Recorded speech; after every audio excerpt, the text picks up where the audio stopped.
called Dominion Group of Companies. This company is investing here, is in collaboration with Kenya government to invest here. Wan kaka jomodak e area ni, wabedo kwang'iyo loso gik moko kaka lote makonyowa koka pesa kata gik moko kaka cham makonyowa koka yo chiemo. To kuom haw marach ni waneno mana ka Dominion beto, to Dominion guro beacons, to dakika mogik Dominion yawo pipu.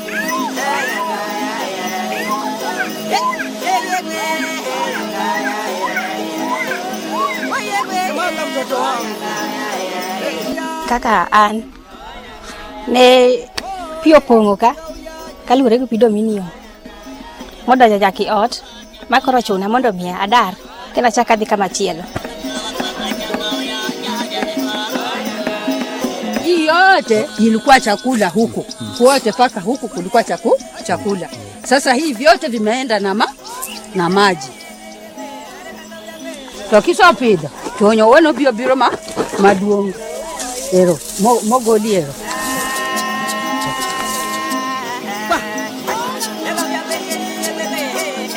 This company is doing aerial spraying. Now, the aeroplane makes a U-turn right across our homes. And this aerial spraying is done especially when people are working. It is done twice a week. That has affected us very much. And when you go to nearby public health centers, quite a number of children has been reported dead. Donge kane pibiro ne nyaka winj koyo, malaria, nobet mang'eny, suna, jamba be ne othote nikech kaka ne pio donjo mopongo jamni e duol. Jamni go othote. Maonge kata chiel modong. And it's quite unfortunate that what he produces there, the little that he produces there, are not sold to us. They are ferried to America. They are taken back to America. So we, the local people, the land is ours. We gain nothing from that land. It is the American government gaining, and maybe some corrupt government officials. So we are now subjected to a life of servitude in our own ancestral land. And we don't feel like moving away from that land. This is our ancestral land, and whatsoever we won't move out of this land.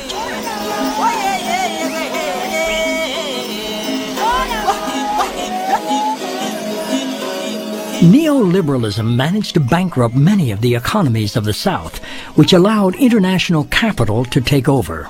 This was achieved by imposing a new form of structural violence that was used for decades to maintain these countries in a state of underdevelopment.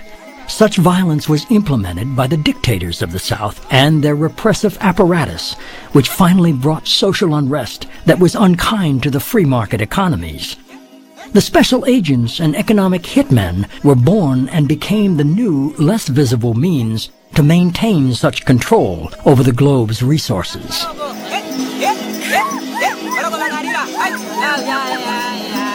If we don't like what a democratically elected leader of another country is doing, for example, opposing the exploitation of oil in his country, someone who looks like me will walk into that president's office. I had the job at one time. Walks into the office and says, and now I just want to remind you that I can make you and your family very, very rich if you play my game, our game. Or I can see to it that you're thrown out of office or assassinated if you decide to fulfill your campaign promises. And usually it's said a little more subtly than that because there may be a tape recorder listening. But they get the message because every one of those presidents knows what happened to Arbenz of Guatemala and Allende of Chile and Roldos of Ecuador and Lumumba of the Congo and Torrijos and on. The list is very long of presidents that we have had thrown out or assassinated. There's no question about that. And they all know this. So we perpetuate the system that way. Here you offer from this pocket, you offer a few $100 million, corruption. Or from this pocket, you offer subversives, jackals to go in and overthrow the government or assassinate the president. And this has happened time and time and time again. Usually the economic hitmen are successful, so we don't need to send in the jackals. But on those occasions when we're not successful, as for me, I failed with Omar Torrijos in Panama and Jaime Roldos in Ecuador. And so the jackals were sent in and assassinated these men.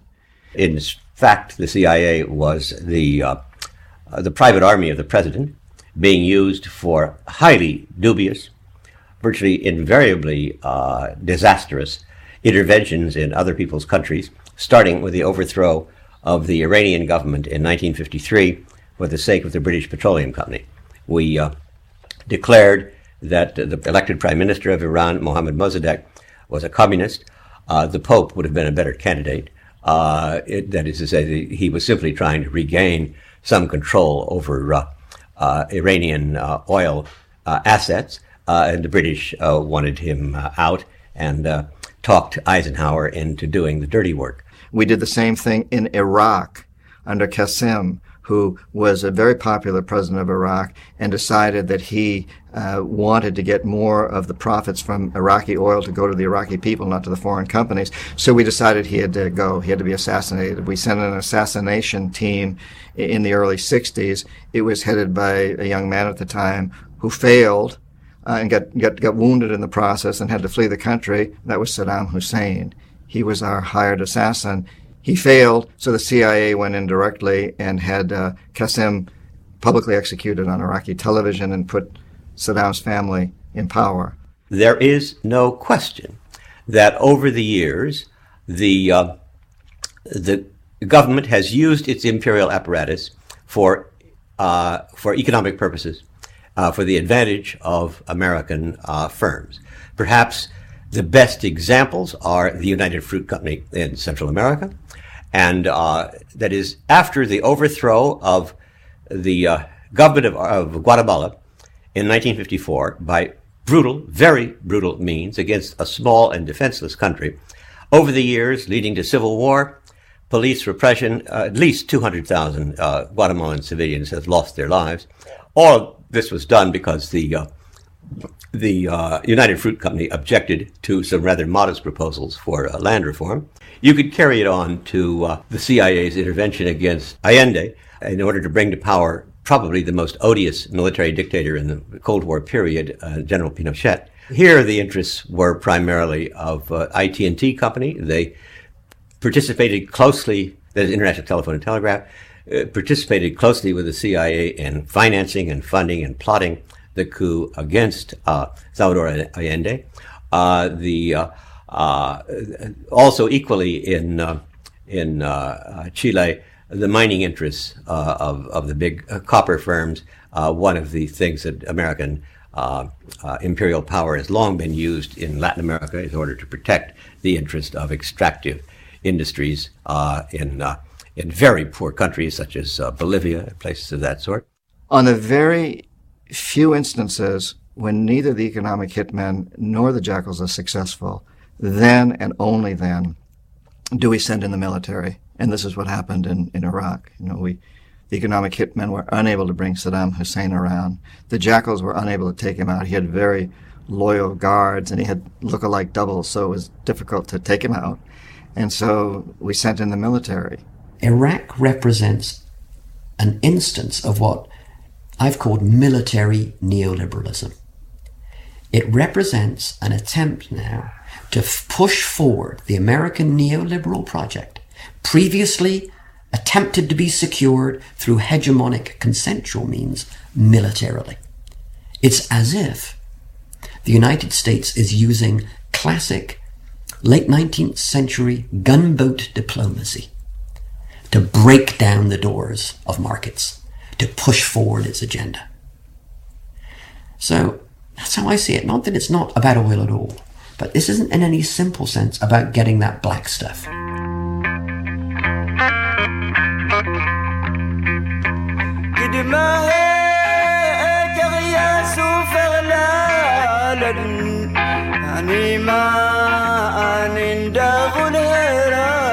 For decades, poverty reduction and development programs have failed to confront the different forms of power and the structural violence that hold more than 2/3 of the world in dire straits.